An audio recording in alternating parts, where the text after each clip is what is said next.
ಮಂಗಳೂರು ತಾಲೂಕಿನ Talapady KC road ಸಮೀಪದ ಸೋವೂರು ಗ್ರಾಮದಲ್ಲಿ ಶೇಷಪ್ಪ ಗಟ್ಟಿ ಅವರ 1 ಎಕರೆ ಗದ್ದೆಯಲ್ಲಿ ಯಾಂತ್ರಿಕವಾಗಿ ನೇಜಿ ನೆಡಲಾಯಿತು.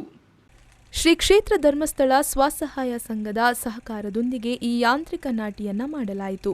ಯಾಂತ್ರೀಕೃತವಾಗಿ ಭತ್ತದ ಬೇಸಾಯ ಮಾಡುವುದರಿಂದ ಮಾನವ ಶ್ರಮ ಹಾಗೂ ಖರ್ಚು ಕಡಿಮೆಯಾಗುತ್ತದೆ. ಕಳೆದ ಎನೆಲು ಬೆಳೆ ಮಾಡಿದಾಗಲೂ ಒಳ್ಳೆಯ ಫಸಲು ಬಂದಿತ್ತು.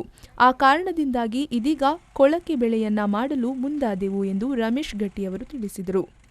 ಸ್ವಸಹಾಯ ಸಂಘ ಕೊಂಡಾಣ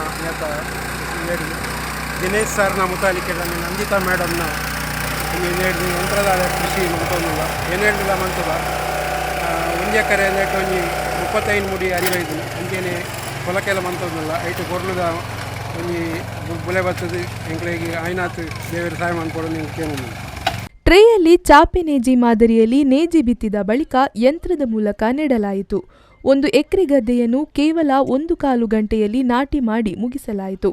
ಸ್ಥಳೀಯರಾದ ಪದ್ಮನಾಭ, ನಾರಾಯಣ ಶೆಟ್ಟಿ, ಕೃಷ್ಣ ಆಳ್ವ, ಮಹಾಬಲ ಶೆಟ್ಟಿ, ಬಾಬುಗಟ್ಟಿ, ಸೀಮಾ, ಶಶಿಕಲಾ, ಕಮಲ ಮೊದಲಾದವರು ಸಹಕರಿಸಿದರು.